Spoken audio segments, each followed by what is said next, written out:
उद्योगमंत्री उदय सामंत यांनी मनसेचे अध्यक्ष राज ठाकरे यांची आज भेट घेतली आहे।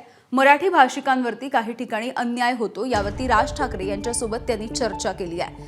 राज्यामधील ज्या बँका त्यांचे व्यवहार मराठीमध्ये झाले पाहिजेत यासाठी सर्व समित्यांची बैठक घेणार असून या संदर्भामध्ये काय कारवाई करता येईल का हे सुद्धा बघितलं जाणार आहे आणि या संदर्भात निर्णय घेणार असल्याचं मंत्री उदय सामंत यांनी सांगितलं आहे।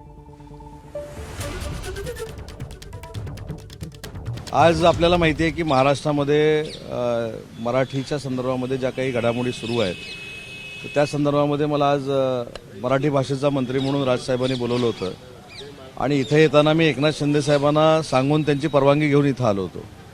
महत्त्वाचा मुद्दा असा आहे की महाराष्ट्रामध्ये ज्या पद्धतीनं संस्था आहेत, ज्या काही बँका असतील, या बँकांमध्ये मराठीच्या बाबतीमध्ये जो काही निर्णय घेतला जातो किंवा तिथं जे काही गोष्टी घडत आहेत याचा प्रतिबंध कसा करायचा या संदर्भामध्ये राजसाहेबांनी काही सूचना आम्हाला केलेल्या आहेत। एबीपी माझा, उघडा डोळे बघा नीट।